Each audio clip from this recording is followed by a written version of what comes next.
অনেক দিন থেকেই আমার একটা পাহাড় কেনার শখ, কিন্তু পাহাড়কে বিক্রি করে তা জানি না। যদি তার দেখা পেতাম, দামের জন্য আটকাতো না। আমার নিজস্ব একটা নদী আছে, সেটা দিয়ে দিতাম পাহাড়টার বদলে।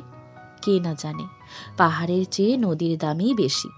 পাহাড় স্থানু, নদী বহমান, তবু আমি নদীর বদলে পাহাড়টাই কিনতাম, কারণ আমি ঠকতে চাই। নদীটাও অবশ্য কিনেছিলাম একটা দ্বীপের বদলে। ছেলেবেলায় আমার বেশ ছোট্টখাট্ট ছিমছাম একটা দ্বীপ ছিল, সেখানে অসংখ্য প্রজাপতি। শৈশবে দ্বীপটি ছিল আমার বড় প্রিয়। আমার যৌবনে দ্বীপটি আমার কাছে মাপে ছোট লাগলো। প্রবাহমান ছিপছিপে তন্নি নদীটি বেশ পছন্দ হলো আমার।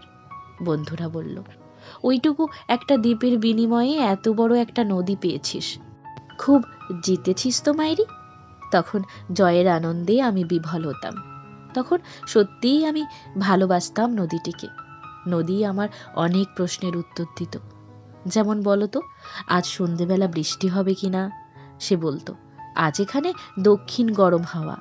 শুধু একটি ছোট্ট দ্বীপে বৃষ্টি, সে কি প্রবল বৃষ্টি, যেন একটা উৎসব। আমি সেই দ্বীপে আর যেতে পারি না। সে জানতো, সবাই জানে, শৈশবে আর ফেরা যায় না। এখন আমি একটা পাহাড় কিনতে চাই। সেই পাহাড়ের পায়ের কাছে থাকবে গহন অরণ্য।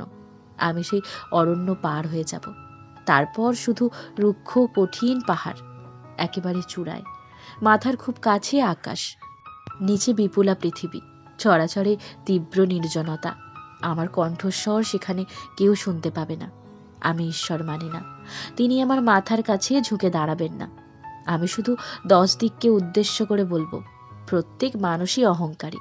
এখানে আমি একা, এখানে আমার কোনো অহংকার নেই।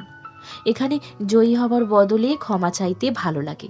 হে 10 দিক, আমি কোনো দোষ করিনি, আমাকে ক্ষমা করো।